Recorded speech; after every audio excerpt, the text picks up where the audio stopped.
Hello, dear listener. You join us once again as we go behind the scenes at the offices of Pilot Views.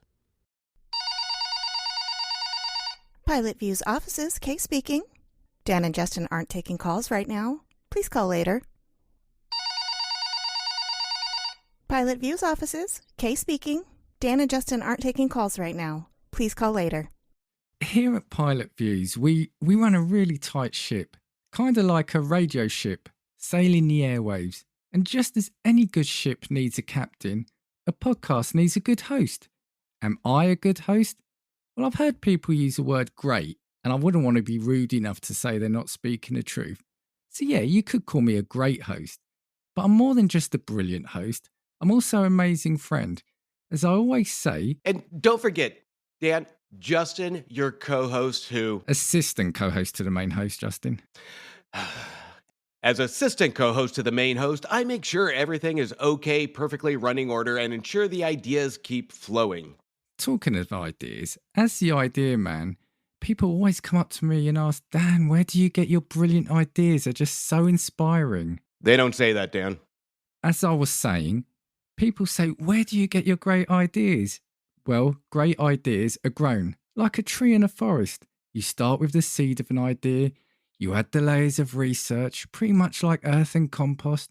You water it, you feed it with love, and from that fascinating seed, a great tree grows. So you're saying it takes 20 years for you to get a good idea? As co-host... Assistant co-host to the main host, Justin. And no, that's not what I'm saying. What I'm saying is that with great power comes great responsibility and sometimes great excuses, but mostly responsibility, which I sometimes delegate to you. Another rule we live by is that customer service is simple. Always under promise and over deliver. Except for me. I always over promise and hope for the best. Exactly. What I'm saying is, come in. Hi Dan, sorry to interrupt. I have the monthly HR reports for you to sign. Joey, no, we don't even have a HR department. You weren't even part of the skit. How did you get here? Get out, Joey, get out. Yeah, Joey, get out. Oh. I'm so angry. Everybody, conference room, 5 minutes.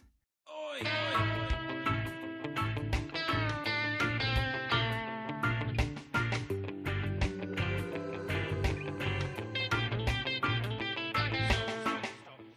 Hello and welcome to another episode of Pilot Views, the podcast episode that takes a look at the pilot episode of a series. With me, as always, for this sub-series is Justin from the Movie Wire. Hiya, Justin. Dan, it's always good to see you in the wee hours of the morning for me to talk about TV. And I've been wanting to record that skit for ages with you. That one, I think, hands down to the writer here. That one is my favorite. Do we reference someone now? Should we say hi to him now? Absolutely. I mean, that one was totally dedicated to Antonio of the Cult-Worthy Cinema podcast. It was made from Dan with love. Hi, Antonio. And just like any good TV show has a cast, I want to say thank you. The voices you heard in there. So you heard Kay from the F My Work Life podcast. You heard Joey from the Game Club pod and two blokes from Blighties. And if I sorted my act out, you'll also have heard Josh Wilson from Super Familiar with Wilson. So thank you to all of those. And Justin, obviously, thanks to you for being a willing participant in these. Thanks for saving me for last. I mean, assistant to the regional manager. I mean, I wouldn't expect anything less. Oh, I did have a smile on my face when I was doing this. Right. So, yeah, we decided, I think, didn't we say after having tackled Dexter, 8 series of that, we thought we'd do something a bit more lighthearted again and something sort of quick to watch. And I think you might have suggested, or we probably did both settle on the Office, the American version, right? Yeah, I mean, it just seemed right. I mean, we kind of went down a dark tunnel of just a serial killing and just overall characters that just have a negativity about them. And this one was a kind of a positive conversation, I think. And we knew this show was going to come eventually because it's hard to have a show surrounding pilots and TV and not include the legendary comedic writings of The Office. And this one I'm excited to talk about because I think this one, everybody can relate to, and it's like Friends. It's hard to avoid watching anything with The Office. So there's hardcore fans, and there's some that just kind of turn it on just to feel good. Yeah, and if you haven't watched it, which there's probably some people, but you've seen a meme of it, you've heard a joke. That's what she said. That show, if it didn't create that, I'm not sure if it did or didn't, but that's what made that popular, right? So you've seen something from or heard something related to that. And I'm going to be honest with you. When push came to shove on this, I actually felt intimidated is probably not the right word, but I think I felt a bit in awe of tackling this one because it's almost where do you start? Because you mentioned Friends, and yeah, that's a 10-season run of a show, but I think that's fairly straightforward to pick up and review and look back at, right? But The Office feels like there are so many layers, so many subplots, so many ways you could look at it. Yeah, I mean, if you even look at season 1, it seemed like it was going to be like a one-trick pony where it's just going to bank on this very simplistic plot, this setting, these characters of following it around a paper company. I mean, where can it go with this? And we saw that from the UK version of it only being 2 seasons. This one was very clever and had very clever writing, not to discredit the UK version because that was brilliant. But this one banked solely on the characters and almost placed seeds on where these characters were going to go to last 9 seasons. And this is not only a prime example of intelligent writing, we want to give the writers the credit, but at the same time, improvisation to the comedic actors in this one that really helped grow these characters. So this one, I think, is brilliant in so many layers, like you spoke about. There are layers when it comes to the characters, but there are layers when it comes to the performers as well of where these characters went by the end of the series run. Absolutely. This is a great show in whichever way you look at it. But what we'll do, because I really want to get stuck into this, we'll have a quick ad break and then, yeah, we'll get straight into it.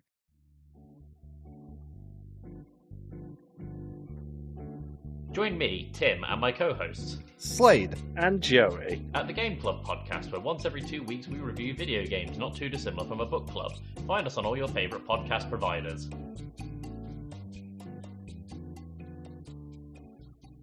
This is Luke from the Nerdstalgia podcast, and you're listening to Casting Views, a member of the PodPack Collective. And we are back. So, Justin, as I said, I've been looking forward to talking to you about this one. We're not specifically going to talk about the British version, but I wanted to ask, and I think you alluded to it. Have you seen the British show? I have. Actually, the last couple of days, I kind of binged through it because I remember watching the first season, but never really got into the second season. It was hard for me to get into the second season of it. But yeah, I binged it the last few days, and not to discredit it, but at the same time, I love how the US version actually did take a lot of commitment and a lot of the writings and ideas from it to really make this an origin story of where this show went. So the British show came out very early. It was probably 2000, 2001, right? Or 2001, 2002, something like that. And it's a very different beast, isn't it? I think the American show went hard for the sitcom element of it, whereas I think the British one felt a little bit more fly on the wall documentary in that sense. But I'll come on to that later about the whole mockumentary. But yeah, I think the British version, because it was only 12 episodes, 2 seasons of 6, the characters couldn't really expand. They couldn't breathe. So yeah, the David Brent character, the Michael Scott of the British version, doesn't necessarily come off as good. I think that's where the American show has the advantage because it knew from the outset that it was going to have room to grow, right? This is an example of when America takes an idea or concept from the UK or whatever country it may be. We have the tendency of going over the top with it. We have the tendency of really going all in on almost to a ludicrous level. But in this case, this is one that actually does work because I think kind of what you touched on, the UK version, there is kind of a darker tone per se, or a reality, more strict reality feel to it. The American version, like you said, is a complete sitcom. They went with a brighter version. They went with almost louder characters that really stood out. And it really does grab your attention right from the get-go. It takes a lot of the dialogue and a lot of the ideas that the UK version had, but it really just goes, and again, we can leave this to Steve Carrell, that just really added that more amplified cringe factor to his character. Ricky Gervais does a fantastic job, but Steve Carell, this is one that you really almost have to cover your eyes in the first season to 2 seasons on the things that come out of his mouth and how he reacts to it. Steve Carell, I mean, what a guy in this. So that's it. And you know, we may touch upon the British version at some points. As I said, I want to focus on the American one. And I remember when I spoke to you, I said, I kind of want to look at your experience with the show, or our experience with the show, take a look at the pilot episode, have a look at later episodes and high and low points maybe of the series as a whole, take a look at the finale, how the characters have evolved, and maybe then, well, not maybe, definitely want us to pick our favourite characters and 2 or 3 episodes if we can limit it to that. So it ran between 2005 2013, got 9 seasons, and depending on where you look and how they group the episodes, so you're looking at around 201 episodes. Now, it is clearly obviously based on the English show, and the pilot, whilst not a shot-for-shot remake, takes the script and uses that as a baseline. Now, do you remember sort of your initial introduction to this show and when you started watching it? Well, I didn't start watching it right away when it launched. I think it was probably into season 3 when I really started getting into it. And it was one of those that I kind of got stuck at home and I needed something to watch. And this one, I started the first pilot episode, and it was a what in the actual hell kind of moment of am I watching? But at the same time, this was relatable to me. I really connected with these characters of the workplace. Me being a young leader at the time when this came out in a work environment, I related to a lot of the stuff Michael Scott was doing, and I felt myself really glued to this character, even reflecting on some things I did as a young leader that really made me cringe upon some actions of myself. So there are a lot of subtle things that he does that really resonates, and they really bend on that relatability factor, not necessarily focusing on the paper company, but the human nature of it. So I fell in love with this show from the first, I think, 3 episodes of getting into it. And I look forward to every episode after. It's one of those that I had to play catch up to season 3. And I was disappointed that I had to wait for more. And I really wanted more. It's an addictive show, not because of plot twists or stories, but to see what the characters are going to say next. And I love every character of this show. I came to the show very late, and the reason being is I don't believe this show aired on UK TV. It would have been on streaming services. And yeah, so you look in 2005, 2013, I probably didn't even get sort of anything like Netflix till well after that. So I think I would have had the advantage of having the whole series. And then even then, I may have stayed away from it for a bit because I did hold the original, the UK version, in such high regard. But yeah, I agree with you. I think once I started watching it, the characters just from the get-go, I think are just brilliant. And something that will come through. If you're watching it now, like, again, my wife this will be a program where she dips in and out with me when I'm watching it. You know, the characters, and we said it in a lot of sitcoms, it happens, like Frasier, they are mean to each other, right? There is a lot of meaning, but I think that is the medium to getting the laughs, the comedy out of it. But ultimately, they always have those episodes where they're there for each other. Do you know what I mean? And I think that's what saves it from being, you know, the characters being unlikable, because it is a fine line to tread, isn't it? Yeah, and that's where it goes into the relatability factor, because we've all been there. We all have those coworkers that we just, you know what, they annoy us to the brink, but at the end of the day, if they ever ask for a favor, we're there for them. It's almost like a family, and you hear a lot of businesses and workplaces call their team a family. To an extent, you may cringe at that word, but at the end of the day, there's some truth to that, because you're with these people 5 days a week, 40 plus hours, whatever it may be. And you can sometimes see them more than your kids. So, and there's some conflict with family. And even though the show doesn't really go out there and say it, the viewer feels it. And I know I felt it, because we're in this room, we're in this cubicle, small area, forced to view these characters interact. We understand these conflicts, and especially one of the early episodes where Jim puts the stapler in the Jell-O just to have some fun. So there's some antics there that is wholeheartedly intended to have some fun in a boring paper factory or whatever it may be. So there's a lot to this that we can cringe at, and we can say that was mean of this character to say this or do that, but there's never hatred to any of the characters, and that's the talented writing and the performances, because we love all these characters that are on screen. There's even when we take the Dwight character, and I know we're going to get into a huge conversation.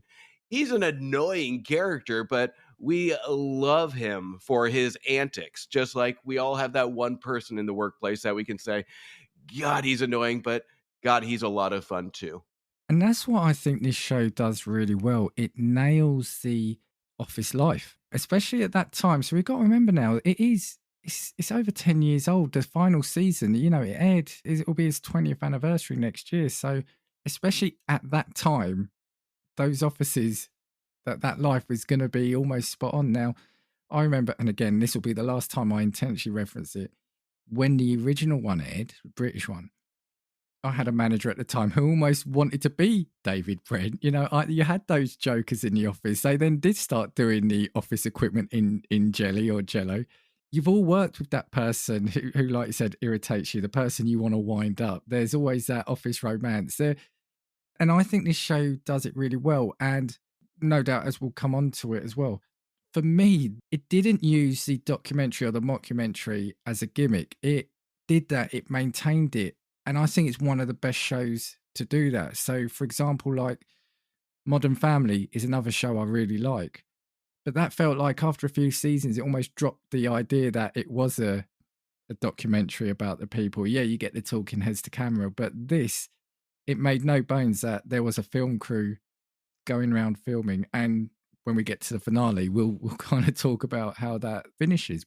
So those two things for me make this a standout show is one, the fact it nails on the office life, and two, the documentary a style of it really adds to it. And three, I think the characters, the actors are really great in it too. Like shows like Parks and Rec that did the same thing. And to me, that show, even though I love the show, went really amplified in the sitcom feel. So, I forgot that was almost shot as a documentary type style. And you're right, The Office succeeded in that, because even when you get to the last season, they bring that crew into the story.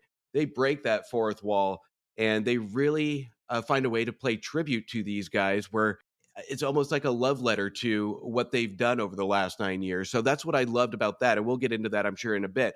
But a lot of the danger to the shows that came out is really holding on to that feel, but really going too sitcom-y with it, where I'll still watch it. I still like the characters. I still like the comedy to it, but let's just call it what it is. This isn't the same show as what we got in the very first season. So, and The Office does hold true to that. And I think they do a brilliant job on keeping in character of the look, the feel, and what they're trying to accomplish, even in the 9 seasons.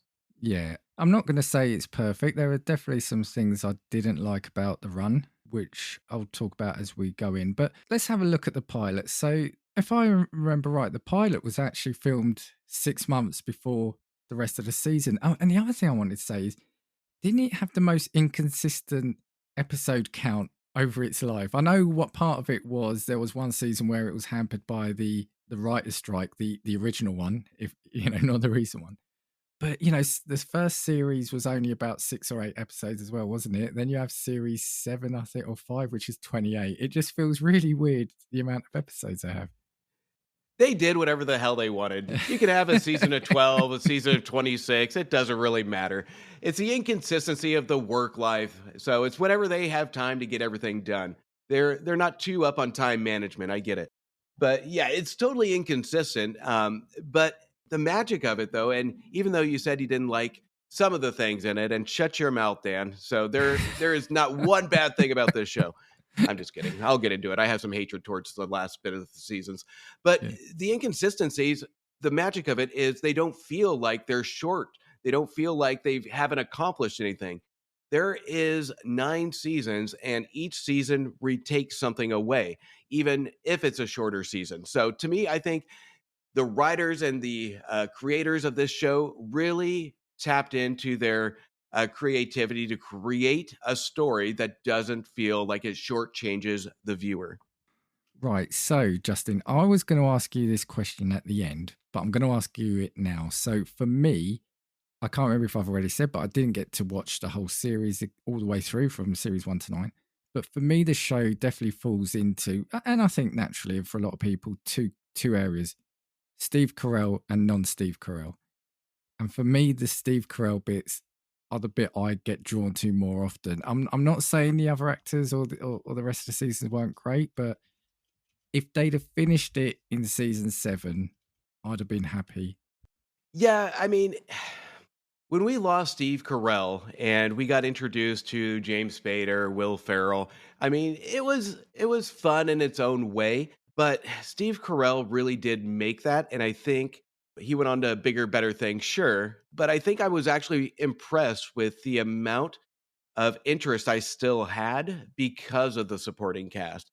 Yeah, it took a little bit of adjusting to get used to Steve Carell not being there. I think the writers were smart on introducing some big names as some humor to it to keep our interest, to almost give a alley-oop to get the rest of the seasons going.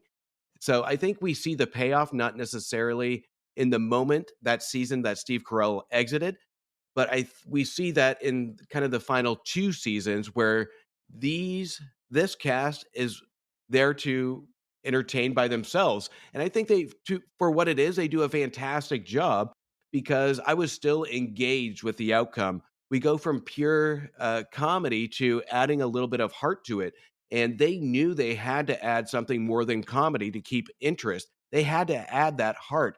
That's why we see that more focus on the Jim and Pam dynamic. We see more with Rainn Wilson and Angela, that dynamic. So there's a lot of elements they throw in here to really forte the heart that these performers have to improvise with, not just improvise on the comedy. And I think my hat's off to them because this really shows the range of this cast of talent because they're not banking solely on comedy. I think this one was smart to show a lot of the range that these performers can do. And some of them really went on to do other things that really, I think, more so the last bit of the seasons, almost slingshot like Jim Krasinski's career that show that he's not just there for comedy. He can actually put some heart or some thought into what he's writing or how he's performing. So I think this one really did help more so than the first half of the series did. So I think the back half really helped these talents' careers. Yeah, and I think that's where my issue is. So you had Will Ferrell take over, in essence, from Steve Carell, and I think his character was a bit too far out there. And I know it was intentional, but that kind of spoilt the rhythm for me. And then you had James Spader, who, not saying he was bad, but just like you said, I think the interaction and the relationships then between those who remain, so Jim and Dwight towards the end, maybe that could have been bought sooner. Maybe they didn't have to try to get these big bosses. I think that's where my head's at, that the relationship there was there all along. Jim and Dwight, who knew that they would be, well, we saw them as a great double act at the sparring, but maybe make them the joint managers, and there's that whole new dynamic between them. Yeah, and we saw what could have been with the Jim and Dwight characters, and to me, I think the timing was perfect. It wasn't too much, it wasn't too little. I think it was satisfying. I think where Yeah. we had the pivot, where we had James Spader as Robert California, that character was polar opposite to Michael Scott. This is the manager we fear. This is the manager that still adds Yeah. that relatability. Only in the polar opposite. We have the goofy manager that really we can relate to because we've all been there. Then we have the absolutely terrifying manager that we want to impress and we want to do well for to an extent. So there's a very smart relatability here, and the actors have to bank on their awkward interactions with Robert California, with James Spader, to really push that comedy to a relatable level because, again, you have to bank on we've all been there. We've all sweated when the boss comes in. And James Spader does a fantastic job on knocking that role out of the ballpark. And what a name, Robert California. power name. Yeah, so let's take a quick look at the pilot then. So the one thing that surprised me was that pretty much all the characters there, bar one, so Meredith wasn't in the pilot, or not the Meredith we know anyway. So you've got Steve Carrell as Michael Scott, Rainn Wilson as Dwight, John Krasinski as Jim, Jenna Fischer as Pam, BJ Novak as Rainn, and Melora Hardin as Jan, who I think she has an evolution as a character, right? David Denman as Roy, Leslie David Baker as Stanley, Brian Baumgartner, Kevin, Angela Kinsey as Angela, Oscar Nunez as Oscar, Phyllis Smith as Phyllis, Creed Bratton as Creed. So yeah, Meredith wasn't, or Kate Flannery wasn't in the pilot because I think they had someone else who was another comedic actress, but she couldn't be available. I love those stories. She wasn't available when the show came to film. Daryl also wasn't in the pilot episode. And then obviously there were two other main characters I thought that came much late. You've got Andy as Ed Helms. Ed Helms as Andy and Ellie Kemper as Erin. Actually, one thing I haven't got there was Mindy Kaling in the pilot. I may have missed her off, actually. I believe she is, because she's in the second episode of the diversity one. So I'm pretty sure we see her in the pilot episode, but we don't really see a forte on her character till we get to that diversity episode in episode 2. So yeah, that's it in terms of the main cast and crew. Now, in the pilot though, however, really it was only Michael, Dwight, Jim, and Pam, really, wasn't it? So you had them all there, but they were the ones really who had and possibly BJ Novak as Rainn, because he's obviously the main almost like vehicle of that. So what was your take on the pilot as an introduction to the show? This is where they're all figuring each other out, and it is completely cringy. Not necessarily that it's done horribly. It's intentionally cringy, and it feels real. It feels natural because this is the pilot, where the pilot is always lower budget, really kind of amateurish looking.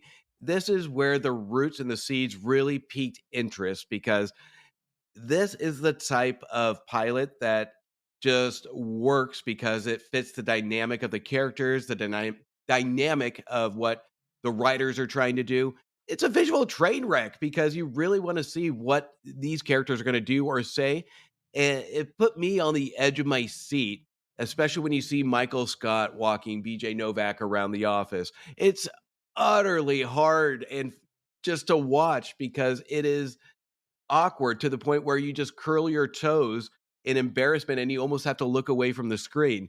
And that's what it does fantastic, is really make me want to go into episode 2 and say, what in the hell is going to happen next?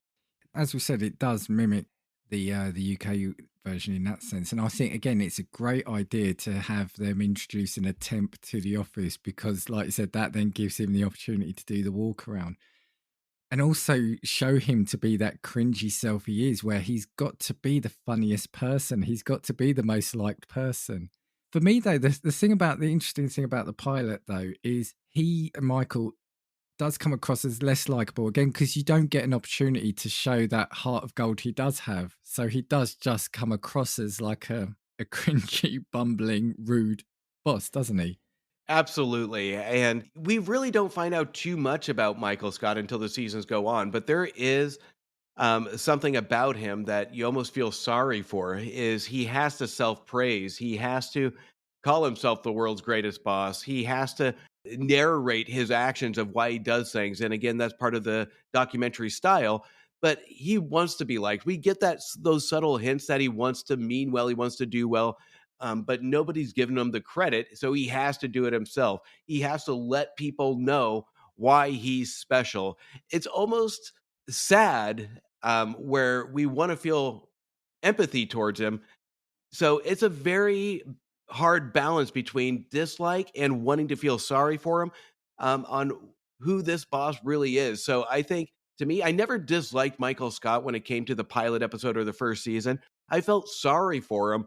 And that's what really led to the cringiness of it, is you really want to see him really get along with his coworkers, but he just won't shut his mouth. Yeah, you bring up that mug. It's brilliant because, like he said, he bought that himself. And it's constant seeking of approval that he throughout the show. Now, what I mean about he just comes across as unlikable in that is because he does make a couple of horrible jokes towards Pam. So like when he introduces Pam, he says, "Oh, if you think she's cute now, you should have seen her a few years ago." And he does that whole fake firing towards her, reduces her to tears. But at that point, you don't know that they have got a relationship. He absolutely sees her as a daughter, doesn't he? Especially by the end of it. And it just comes across as just, and it is, but mean. And he's got a different look. And I'm not sure if it is, I think it's the hair. I know it's 6 months later. Maybe they did take a look and say, right, maybe we've got to just tone it down a little bit to make him at least seem a bit nicer. 100%, because open and honest, this hair made me angry. Looking at the slick back style, I'm like, for the love of God, who put Steve Carrell on screen with this hair? It is sleazy, it's gross, it's used car salesman. I don't know if that's what they envision this character to be, but it really contradicts what Steve Carell is trying to do. And this makes Steve Carell really try and work harder to gain that likability, because the appearance, and I'm solely banking on his hair here, doesn't give us any sort of likability. Out of anything, I take it back, Dan. When I said there's something I hated about this show, it is that hair. Because when we look at season 1, that's the first thing I think of now that you brought it up. And I'm not going to get this out of my head for the rest of the day of how angry this hair made me. I'm really sorry. But it's also, I think in that pilot, he doesn't have a jacket on, does he? And the shirt's big. He just looks like, I can't think of the right words, but he just looks almost like a pompous boss. And like I said, we know that isn't him. Yes, he can be mean. He can be self-indulgent. I mean, we mentioned the mug. He's trying to make the temp laugh. He's trying to show the temp that he's the best. I think he says, when he's conveying his style to Rainn, he says, "I'm a friend first and a boss second." What we're seeing, I think, is almost at times like a little boy in a man's body or in a man's world, aren't we? He still feels at times extremely lost. It's almost like the Chandler character, isn't it, in Friends, that his form of getting people to like him is the comedy, right? It's just that Michael Scott doesn't know when to tone it down. Yeah, 100%. And if we even look on the sub layers here, is the characters are going to be prominent, but let's look at the environment that these characters are playing in. A lot of these characters, by the end of the season, have worked for this small paper company for 10, 12, 15 years, whatever it may be. They're in this office, they're in this environment. And when we take, I might be going a little too deep here, but when we take a lot of these middle-aged workers in this environment, there is going to be a want to be relevant. There is going to be, what am I contributing and how am I going to be recognized? How am I going to stand out? This is a natural human reaction that's almost brilliant that they actually amplify this going into the seasons. Is when we go into the workforce, our careers, we take pride in, because if we pick a career, we're going to be doing this 10, 15, 20, 30, 40 years, whatever it may be. Yeah. And these are the ones, if you pick this career that you just get complacent in, and this is where you end up, not that it's a bad thing, but you are going to find ways to try and make yourself relevant. And I think that is a very prominent aspect of Michael Scott, is that he wants to be relevant, because at the end of the day, he's a nice guy, but he just works at a paper company and he wants more. And that's where we kind of see him going into the last bit, where we go to his exit, where he finally gets his wish, where he does get more. It is interesting, isn't it, that in the pilot that it sets the stall out for the characters. So bang on what you were saying, like Jim doesn't want to be there. It is just a job for him. So that's set out from the start. The other characters, they're pretty much happy. They might not think they're in the best job, but they're all happy there doing their 9 to 5.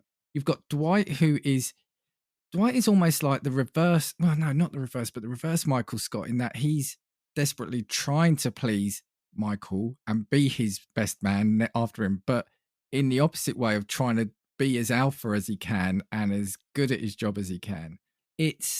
And like you said, I think you do get that glimpse of sadness. And I'm not saying that should necessarily forgive everything he does mean-wise to people, but he's very sad, isn't he, Michael Scott? And I mean that he is internally sad, not he's a sad, sad man. you could tell he's crying out to have the wife and kids and that house with the picket fences, isn't he? That's his dream, but it doesn't happen. Well, not till late on.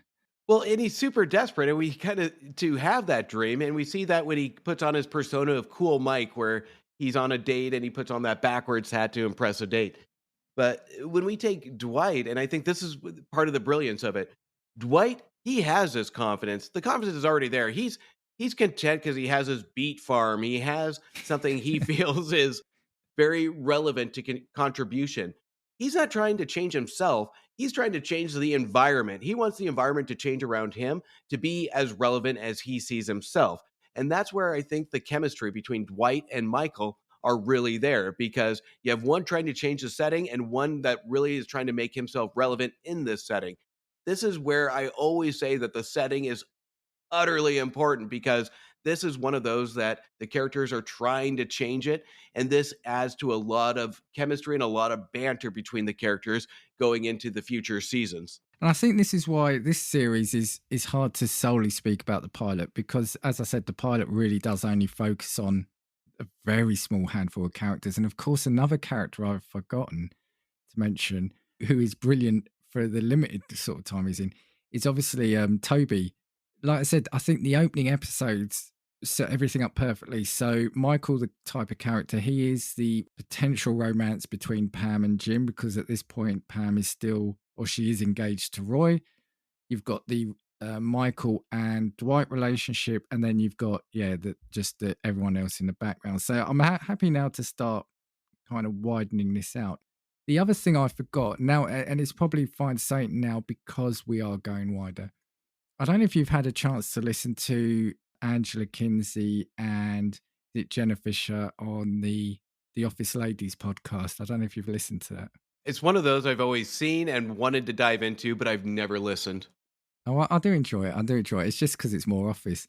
But they did say that at the start, Ricky Gervais and Stephen Merchant, the UK creators, gave them 2 bits of advice, knowing that they were going to make it an American sitcom. They said, in America, you couldn't have a bad boss be a bad boss for too long. He would get fired quickly. So they said, you've got to make him a good salesman or show glimpses of that. And I think we absolutely do.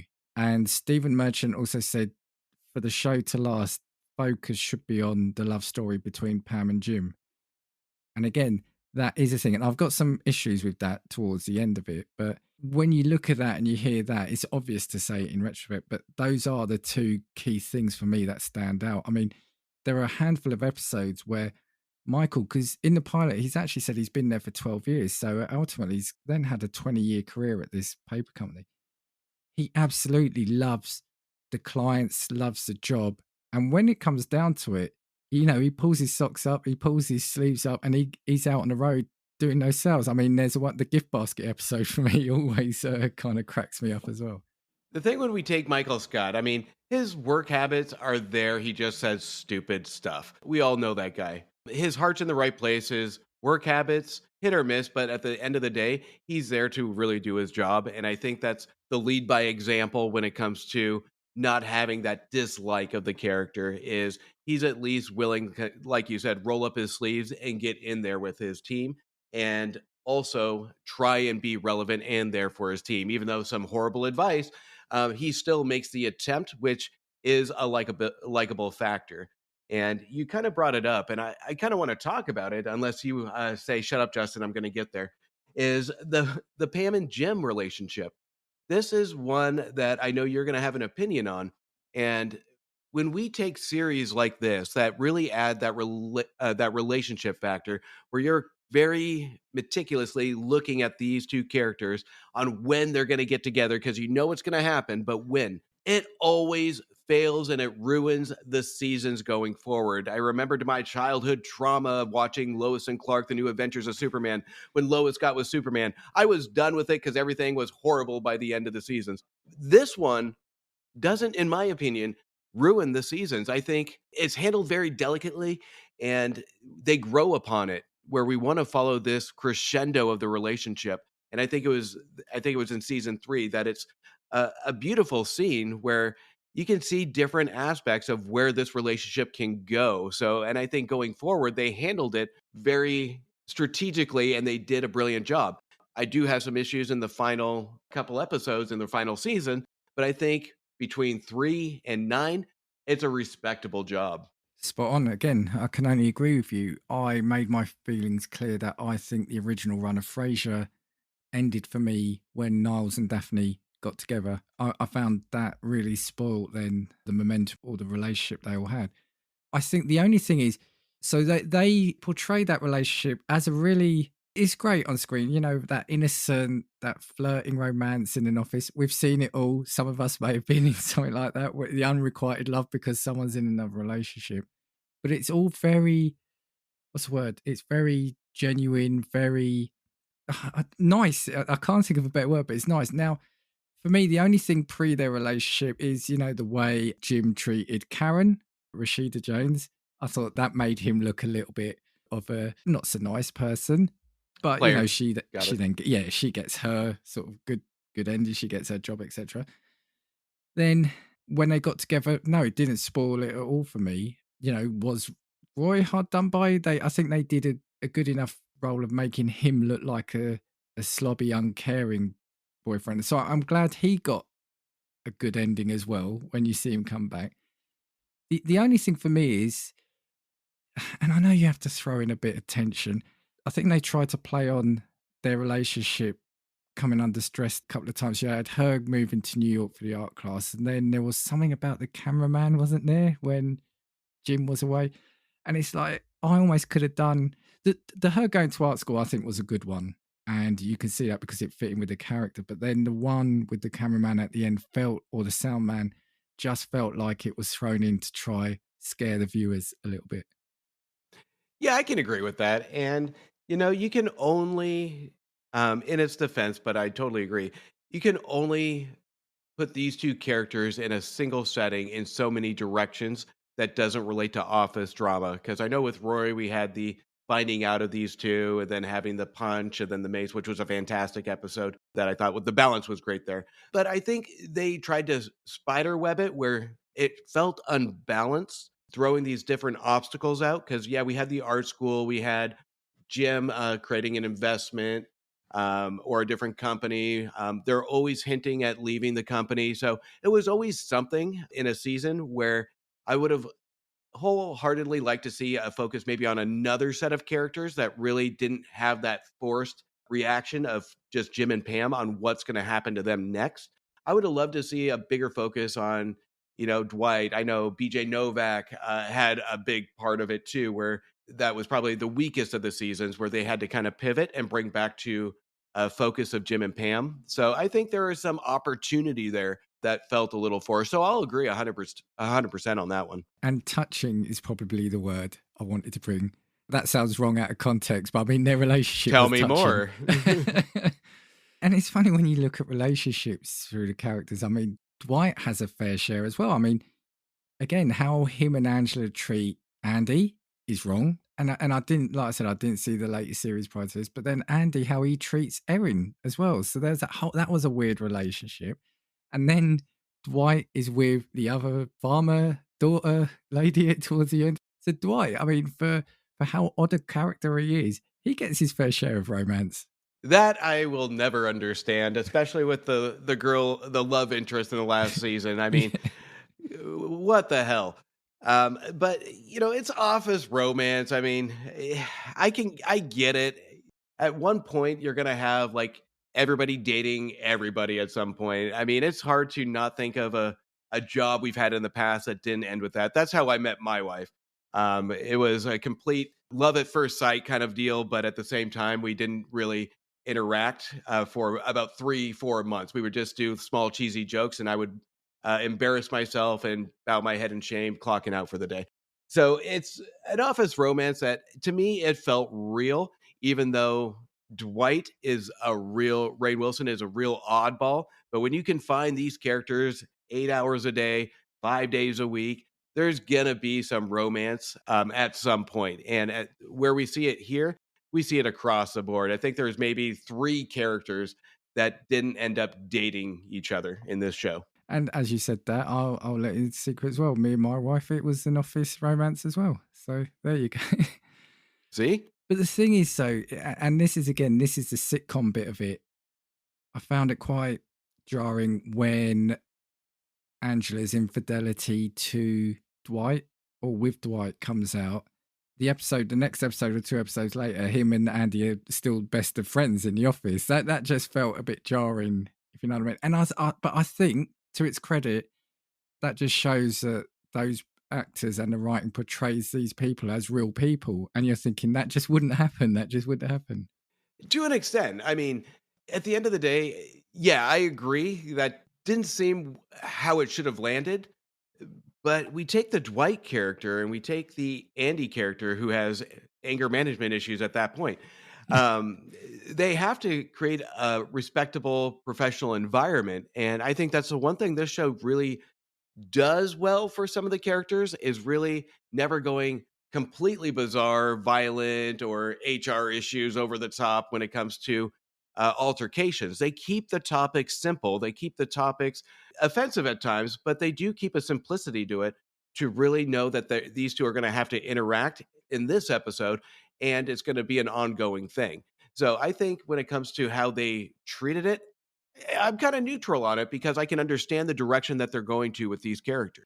Yeah, and actually, you said something there, and I think we should probably just briefly. Well, I think we should address it. So, some of the storylines and some of the behaviors, whether you could do it in a series now, I don't know.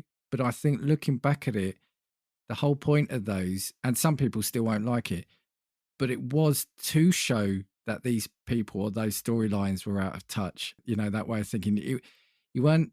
It almost like you weren't. Well, this is how I took it. You weren't supposed to laugh with them. You were almost supposed to laugh at their attitudes and what they were thinking at the time. Do you agree? Or No, 100%. A lot of these episodes, I've always said, create conversation. They create a good dialogue of interpretation. I mean, even if we take those in the first season, a lot of these, like, borderline ridiculous, from the diversity episode to, I don't know, season 3 where Michael Scott kisses Oscar. A lot of these different interactions really are borderline if they would stay relevant today. But to me, I would say absolutely, because I love these shows, this content, these episodes that really do show an encouragement to open up dialogue. You don't have to agree with what Michael Scott does or what Dwight does or what these characters do, but the intent is not to get offended by it, but to open up a conversation around it and really take in the episode for what it's trying to do. And even if that's Andy punching a hole in the wall, Dwight dating multiple people, whatever it may be, I love the fact that this show has always been a discussion piece, and I love that about this content. you've actually got to remember as well, it probably is in the last 15 years that these courses at work have really started becoming popular. And I'm not saying that people were just going around being really inappropriate before these, but I think that also ties in with a time where, you know, you have like there's a sexual the sexual harassment episode where they do like a HR course on that, and you've got Yeah. the diversity day. These things were probably fairly new then. So now it's mandatory as part of like onboarding as a new person at a company, isn't it? But back then it wasn't. You just rolled up and each character was each character. Now, the one thing I want to say, and again, we talked about HR, so and it's just put Toby into mind. I mean, apparently, I've got a friend of mine who is a huge fan of The Office as well, but he was saying that, yeah, sort of Steve Carrell is really good friends with Paul Lieberstein sort of outside. And I think that's what makes their interaction on screen even better. I kind of was changing subject slightly because when I think of him as well, so this show also had a number of the actors were writers as well. So Paul Lieberstein was actually a showrunner, wasn't he, for a number of years? And I actually found out that when he was showrunning or writing an episode, he intentionally didn't put himself in it because he didn't like doing it or he didn't like being the center of attention. You have BJ Novak and Mindy Kaling. They're writers as well, weren't they, for the show? Phyllis was a casting associate, I think, and they liked her so much when she was doing the script reads that they got her in. So I just think those sort of things are fantastic. Yeah, I mean, a lot of these writers, I think, really got into character, and they really they have to do table reads. So, and I think they really did get into this where they found ways to put it in. And the Phyllis character is, I love that character because it is the grandma of The Office. It is the sweetness of The She's the same Office. age as him, as she keeps making sure that everyone Yeah. knows. Yeah. Yeah, and I love the fact that Phyllis is next to Stanley. You have all these ones that you Yeah. said earlier that are just there. They're like their 9 to 5 job. And here's one thing that stood out when you mentioned Toby. We started talking about Toby a little bit ago, and then we totally went off the rails or forgot about Toby, just like they would in the show. So I totally forgot we were about to talk about Toby. But when it comes to him, I think he portrays it, and you said it. He didn't want to be the center of attention, and he portrays this character as so. He's the HR manager that Michael Scott likes to poke fun at, and rightfully so, because he's the most unenergetic HR manager that I have ever seen. It's like they're trying to amplify the motif of what an HR manager is, and he is the most depressing HR manager I've ever encountered. So I think he plays that well. I think he amplifies it, and it really shows he doesn't want to be the center of attention. He just wants to listen to other people's problems, and just ensure that he has that 9 to 5 clock in and out and go home, and hopefully nobody files a complaint. So I think the Toby character is an overdone character, but I think it just works when it comes to how the other characters react to him. He is overdone, but I allow it because for me, I think that is the joke. And there is that colleague, in the past, you've probably worked with a colleague who does wind you up. And I think the Michael's reaction to Toby is your inner voice to certain people just amplified out to be on show. Like there's one, I saw it recently, and it is mean. If you look at it, people will think he's mean if you're taking it just scene by scene.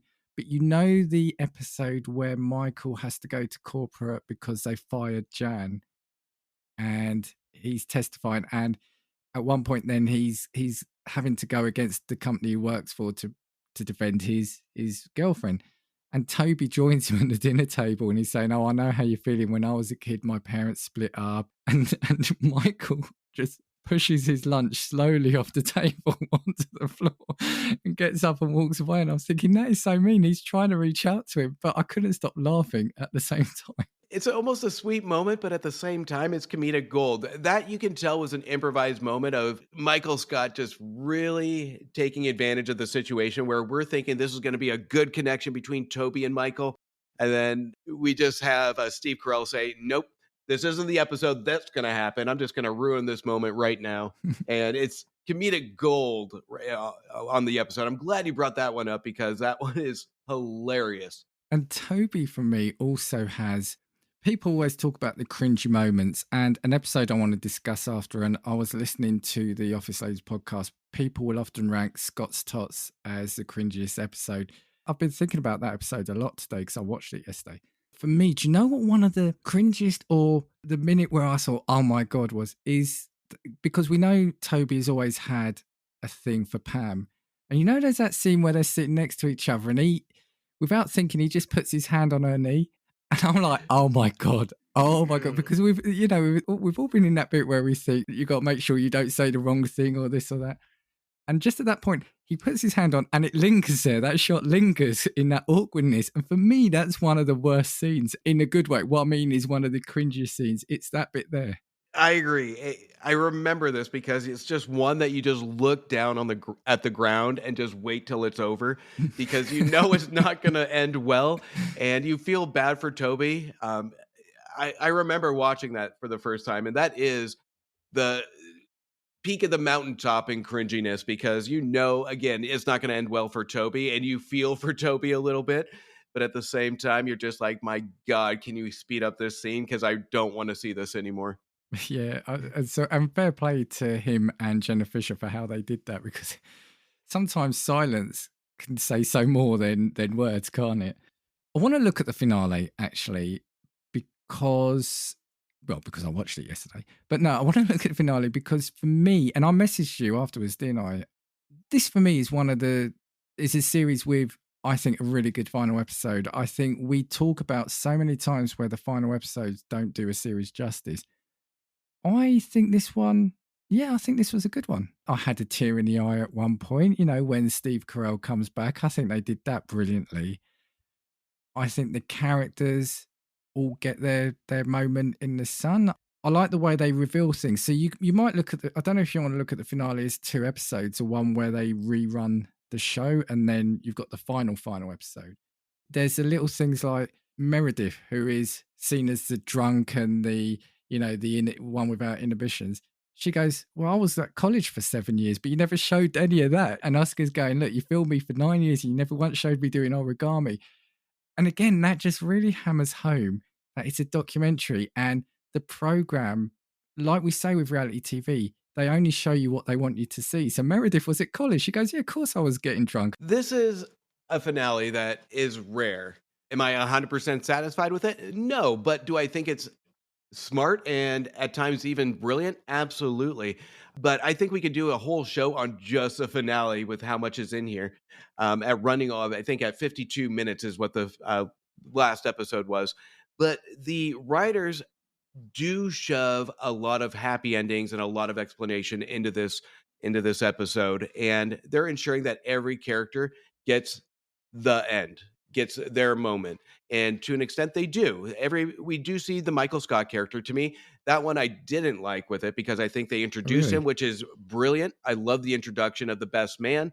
But I think we could have used a little bit more of a summary from him, because he's a big piece of this show. And I think he's underutilized when it comes to the emotional element. They go to give us that emotional sucker punch in the beginning of introduction, and then we really don't get anything at the end from him other than him just giving his monologue of calling the office his kids. So I think that's a little underutilized. What did he say? It's like, see, my kids have all grown up and they've got married each or other. they've married each other or something like that. Yeah. So I think, to me, that was underutilized. But I love the documentary summary. I love the panel when they go up on stage talking about it. I love the fact that they strategically place the ending result for each character, that it does feel forced to an extent, but it feels satisfying.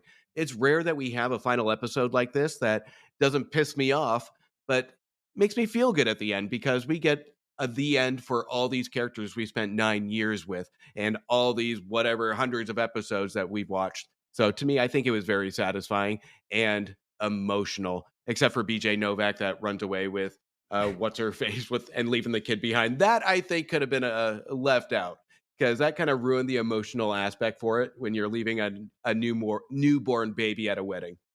Yeah, and I was going to say, if I had to pick one thing that you look at it and think, it would be that scene. But again, I look at it and think that's that intentional, over the top, stupid bit of humor.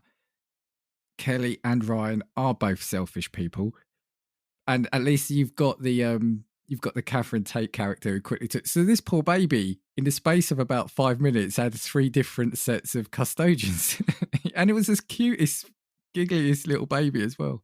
Well, the fact that the ending result, and it leaves with the one that has the almost a bipolar disorder.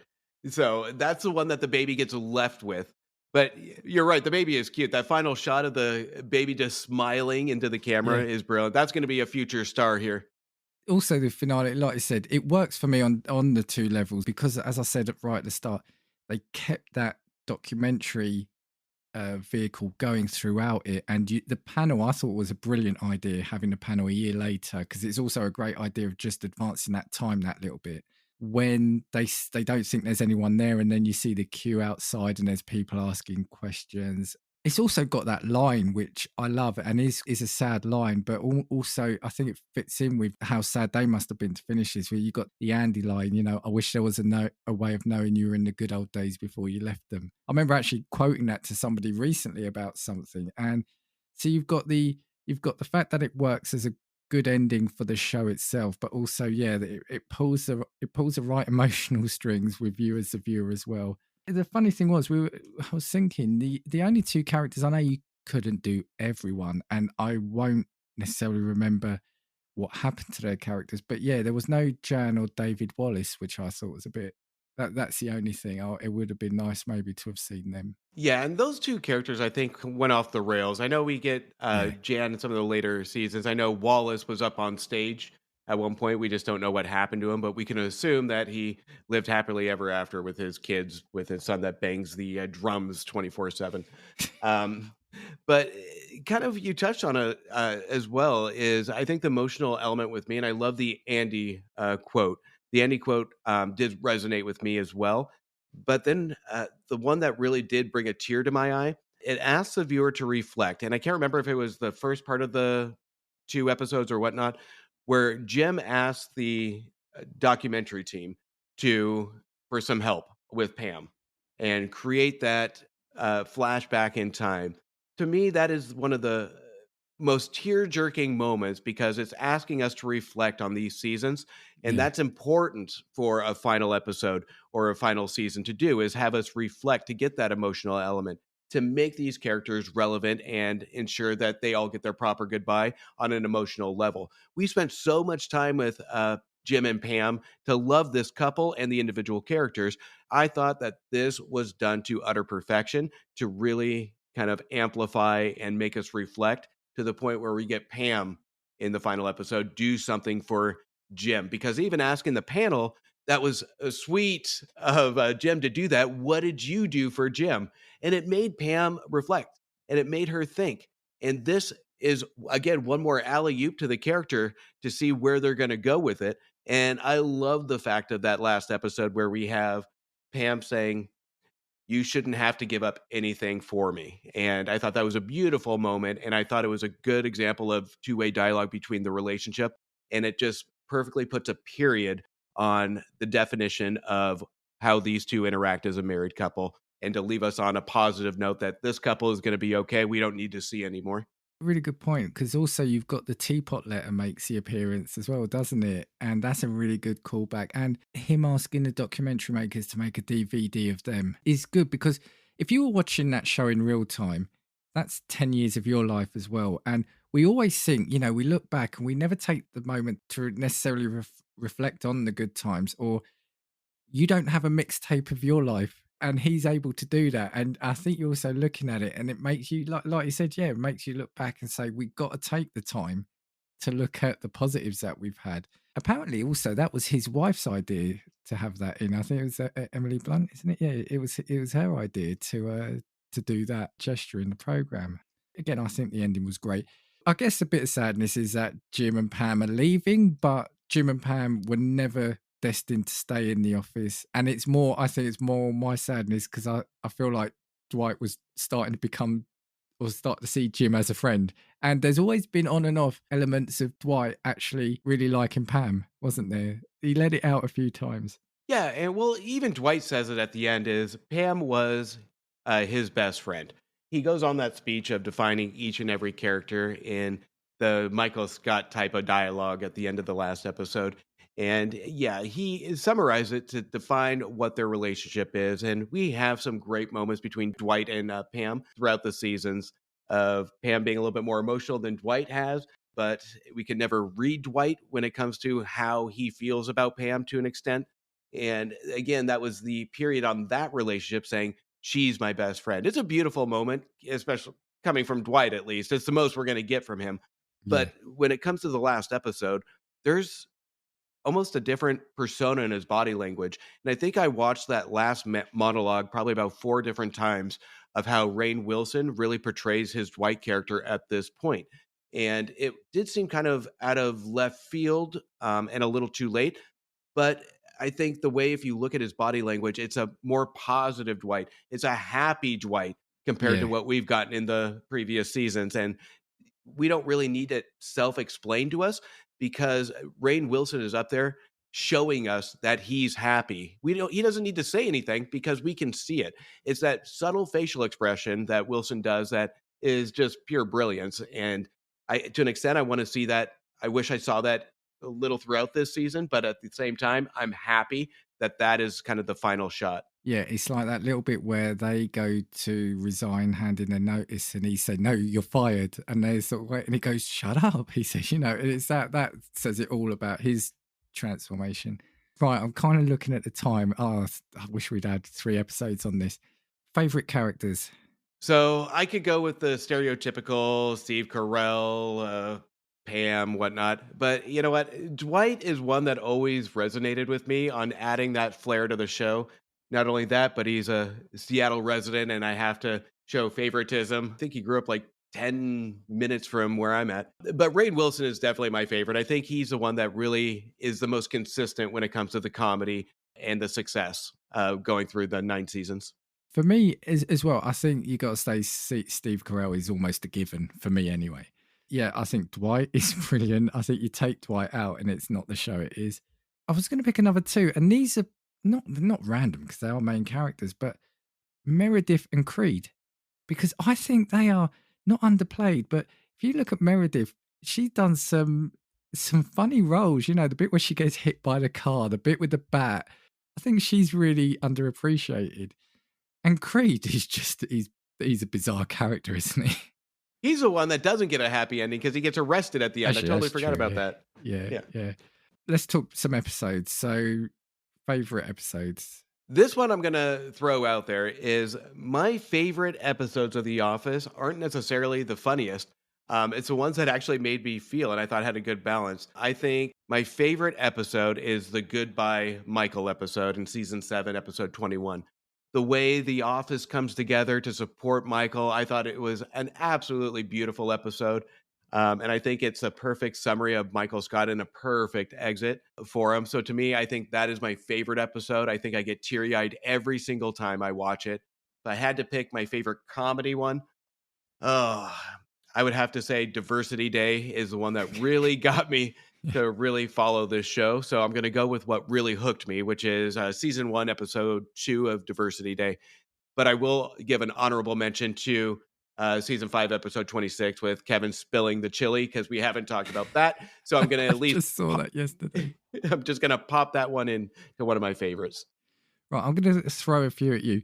Goodbye Michael is on my list. And again, I think what I like about that is it's almost he's the opposite to everything he's been before. Because he tells everyone he's leaving the next day, but he's not, he's leaving that day. So it's almost like he doesn't want that big goodbye. He doesn't want that attention because he knows it's going to be too much for him. So it's almost like he's doing the right thing for those around him. And then the bit with Pam at the end, Goodbye Michael. Yep. I've also got, in the same vein where you said about the darker episodes, Dinner Party stands out for me. I mean, that's a crazy episode, right? That's a cringy episode, but a great episode. Yeah, the plasma TV cracks me up every time. Sometimes I just stare at it. It's like, if you haven't seen it, it's about like 10 inches, isn't it, this plasma TV? That he has to stand up and stare at the wall. I see what you did there. I've got the Dundies. I think that's a fun episode. And again, it just shows where they pull for each other because he then starts getting abused, doesn't he, by other patrons of the restaurant, and they then come to his rescue. I did have Casino Night on here, but I think that's probably a cliched one. I think that's going to be on most people's list. And I also had Stress Relief just for the cold open. That's where Dwight sets fire or creates a fire alarm. Now, Scott's Tots, I wanted to speak to you. I did mention it. It is a cringy episode, right? So for those of you who haven't seen it, 10 years earlier, Michael visited a school and was so inspired by the kids. He said if they graduated, he would pay for their college tuition. Didn't realize, I think somebody worked out it would cost like $1.9 million or something like that. And he doesn't have the money, and the time comes and they call him back. Now, yeah, look, he did something wrong. But when you look at it, I think it's just 10 years earlier, he must have thought so much that he was going to be a success, but also was trying to do something good for those kids. It's just, it didn't work out. Now, what he should have done was say, look, I can't do this. One of the funny things he says in it that makes me laugh, he says, I've made a lot of empty gestures in my life, but this was by far the most generous one. Or something like that. That's another one of those episodes that's really hard to watch, especially when you get to kind of the last like 10 minutes of it. But what I liked about that is that it doesn't go for the cliche. You go with Michael Scott going up there and explaining it almost with a subtle hint that they're going to forgive him. And then they end up not. And then it's just this pure, almost awkward silence of dialogue that it just kind of turned the script on what the viewer expected. So I think that one was cringy, but at the same time, it's one of those that, you know, Michael intended well for just a mere offer. It's hard to fault him for that. But at the same time, he is an asshole And I can totally feel these kids on the utter disappointment. I thought that's a great pick. I love that. Yeah, it's like I said. Look, he definitely did he did the wrong thing, but it came from a point where he thought he would, and I think that is him down to a T. I think he wants to do the best, tries to do the best, but when it comes to it, I think he's afraid of failure and letting people down, so wants to hide away from it. Because you've got the scene where Stanley just starts laughing, belly laughing, when he realizes it's 10 years later and that he's got to go there. And you've just got the fact that Stanley knew it, but he could have said something. I think there are so many great episodes. You've got the Survivor, is it the Survivor Man, where Michael tries to live in the forest for 24 hours or 48 hours, and then Dwight has to rescue him because he eats some mushrooms off the ground. Again, another one I'll put in there, Prison Mike for season 3. Oh, yes. So I think most of the great episodes came from season 3 and season 5. So you get all these great Michael personas like Willy Wonka in season 5, and then you get Yes. the Prison Mike. So there's just so many good Michael characters in this one that it's just so hard to pick just one. But Prison Mike has to be up there. Yeah, the Willy Wonka one where he puts the golden tickets in, they all go to the same customer, don't they? And they get like 50% off. But then it turns out to be a genius idea. That's the thing. We're not necessarily going to get to it, but a couple of the a couple of the actors, they do go through quite a big transformation. I think for me, one of the main ones is Jan, isn't it? So she starts off she's in the pilot as this sort of strict, hard boss of his. By the end of it, she's sort of like some really crazy character, isn't she? Yeah, I mean, and we get that in that dinner scene. We kind of see who she truly is in the episode where they're having dinner and their conflict in their relationship. But Michael is so infatuated and attached that somebody would go this far in a relationship with her that he is just would go to the ends of the earth for Jan. And we even see that when it gets to that lawsuit towards the end where he has to make that choice. So Jan, I think the amount of time she was in, I think, was appropriate because I think she was going to get very tiresome because she was just a placement character for Michael to play that crazy. They needed to find an out because at the end of the day, she was completely unlikable. And they can only stretch this character so far, from the mean boss to the relationship to the ex with breast implants to the sexual harassment. So they kind of went to the end of the path with it. But I think that the placement of her at the time was at the right timing. She was mean to him, and I know we're saying Michael can be mean and do bad things like Scott's Tots, but the thing is, she's mean to the main character who you grow attached to, and that's the difference, I guess, isn't it? So I think, like you said, I think they planned her character out well. Even David Wallace, he goes through a bit of an odd change as well, doesn't he? From being, again, that corporate hard man to, like you said, towards the end, doesn't he turn inventor or something, doesn't he? We have that scene, I think, that him and Michael are in a kiddie pool or whatever it may be, and he has this sucks machine or something like that. I can't remember what it was, but he goes on an eccentric entrepreneurship where he's trying to invent something. And I don't think we got a true explanation of what happened with that, but we can only assume that he wasn't a huge success. But there are little nuggets in the last episode where he goes to Oscar and says he would love to invest in Oscar's campaign because if you watch it, Oscar is running for Senate.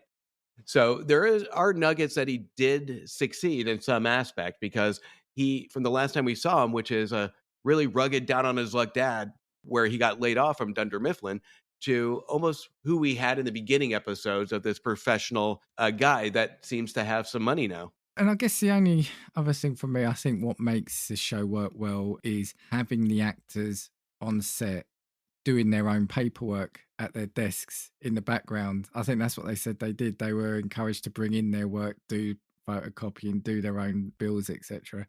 So it did make it look like it was a living office. I think ultimately all I want to say is a great show, great characters, even the bit part characters. I can't remember his name, but like the security guy as well. Is it Hank? Actually, I think it was Hank. Daryl, and the warehouse guys as well. That's because it felt like a totally separate part. And at the start, yeah, you got the episodes like the basketball match. I mean, they're all starting to come to mind now. That's great. It's those whole dynamics. I think it really is a sitcom or a program about relationships, isn't it? And the bravado and the false bravado that a lot of the characters have. Oh, and I said it. I lied when I said one final thing. This is the final thing. When Michael meets Holly, that is his Pam, isn't it? They've got such a lovely, again, touching relationship. And it is heartbreaking when she gets moved to, I think, Colorado, isn't it? Yeah, and it's that these two have the exact same personalities, and it's meant to be. And then when they're ending up at the company picnic and they're doing that skit when the company's about to Yeah. shut down, I mean, it's cringy, but it matches these two perfectly. Especially when she's trying to be an HR rep and he hates HR, he says in the beginning. So I think it's just poetry between these two, and I'm just glad that the story between these two kind of end with their exit. I just love that piece of it. I think it's a beautiful sentiment to these two characters. Right. Justin, thank you very much. As I said, we could probably make this. I mean, if you fancy reviewing 201 episodes of a show, let me know. But no, thank you as always for coming on. We're already working on what the next show is going to be, and I've already started working, more importantly, on the skit for that. I do love doing these shows, are purely just a way for me to do those. Anything you want to say firstly before we go about The Office, or anything we didn't touch upon that you wanted to talk about? No, I think we said it. I mean, this is one of those shows that's really hard to find something to dislike, except for some of the uncomfort to it. It's one of those classic TV shows that people can find relatability in something. And like I said earlier, what I really, truly value about this show is the fact that it does touch on a lot of uncomfortable topics, not only in the workplace, but some offensive topics at times that really does open up dialogue, not only for the topics, but the relationships. This is a true show of human nature. And like you said, relationships and how to build upon relationships. So there's a lot more than on the surface that's shown on The Office that you can take away, but it's so much deeper than that. When it comes to the emotional level, to a lot of the heart that's put into it. It's not just a comedy. It's a show that really does make you just feel good. Yeah, I can't say anything else. You summed it up perfectly there. So what I'm going to say to you now is give everyone directions to your show. If anything exciting going on or anything interesting going on in the world of the Movie Wire and Back to the Balcony. Me and Antonio for Back to the Balcony, we got a lot of great stuff lined up. I can't wait for people to listen to it. So make sure you tune into that. When it comes to the Movie Wire, I mean, when we're talking about successful careers like John Krasinski, we have If, my review coming out this week. Depending on when this comes out, you can listen to that previous episode. But the part of the success of the actors that we have in this show right now are going to be in my next episode, which is perfect timing. But you can check those out anywhere you listen to podcasts at The Movie Wire, and you can follow me on socials at Movie Wire Show. And you're listening to me, so you know where to get me on the podcast platforms. If you want to drop me a note, you can look for Casting Views across all social media or castingviewspod@gmail.com. If you've got any shows that you'd like me and Justin, more importantly, to have a look at the pilot episode, and as the show evolved, let me know, because we're always looking ahead to try plan these in. Justin, all that's to say is, again, thank you so much. Love having you on. And yeah, it's always a blast having these conversations with you. I love our quality time, Dan. Anytime. Right. I will see you all next week for another episode of Casting Views. 1, 2, 3, 4. If I want your opinion, I will give it to you. Come on, check what we've got, 'cause you